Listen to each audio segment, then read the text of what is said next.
चलो मित्रों जय द्वारकाधीश। जो आज આપણે બનાવવાના છે સાબુદાણા અને ચણાના લોટનો પરાઠા। એટલે પરોઠા બનાવવા માટે જો આપણે ટમેટા લઈ લીધા છે, મરચી લઈ લીધી છે, થોડુંક આદુ લઈ લીધું છે, બે ડુંગળી લઈ લીધી છે। તો એને આપણે સુધારી લઈએ, સુધારીને પછી રેસીપી આગળ વધારીએ। ત્યાં સુધી વિડીયોમાં બન્યા રહેજો અને જોતા રહેજો।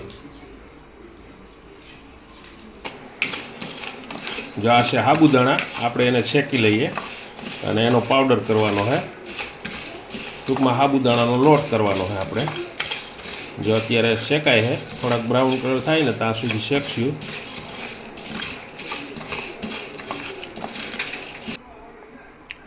જો આપણે સાબુદાણા શેકાઈ ગયા છે અને એને હવે મિક્સરમાં છે ને થોડુંક ક્રશર કરવાનું છે। થોડાક ઠરી જાય ને પછી આપણે મિક્સરમાં નાખીએ, ત્યાં સુધી થોડુંક ઠરવા દઈએ। ત્યાં સુધીમાં આપણે મસાલા સુધાર લઈએ। જો ડુંગળી છે, ટમેટા છે, આદુ છે અને મરચાં છે। આમ તો સુધારાઈ ગયા છે, થોડાક જ બાકી છે। જો હવે આપણે સાબુદાણાનો પાવડર તૈયાર છે। જો લોટ જેવું થઈ ગયું છે, આ મસ્ત। આવ અને હવે એને છે ને કાઢી લઈએ। જો આપણે સાબુદાણાનો લોટ તૈયાર થઈ ગયો છે અને એમાં થોડોક ચણાનો લોટ ભેળવવાનો છે। જો આટલો આપણે ચણાનો લોટ અને બે મિક્સ કરી નાખવાના।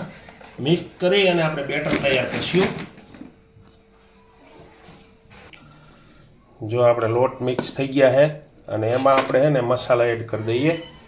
જો આદુની પેસ્ટ થોડી છે, પછી લસણની પેસ્ટ થોડીક છે, આટલી મરચાંની કટકી નાખીએ।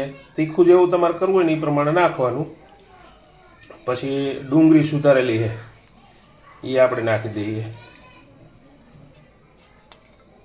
પછી ટમેટા,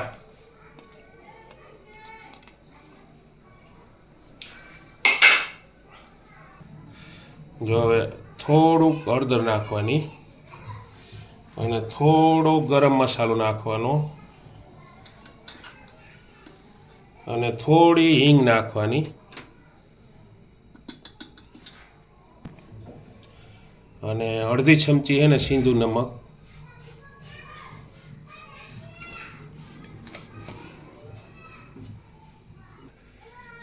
જો 1 ચમચી લાલ મરચું નાખવાનું, 1 ચમચી જેટલું નાખવાનું। તીખું મરચી તો નાખી હોય પણ વધારે તીખું તમારે ખાવું હોય તો એ પ્રમાણે નાખવાનું।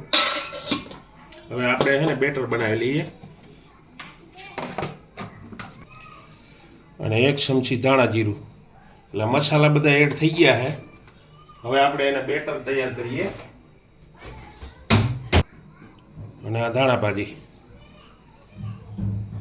ધાણા ભાજી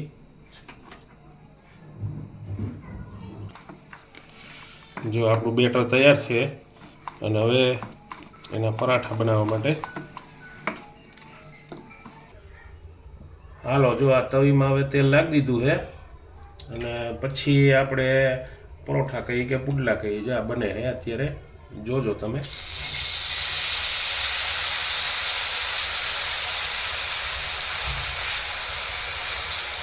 જો આ રીતે છે ને એટલે આપણે સરખું કરી નાખવાનું।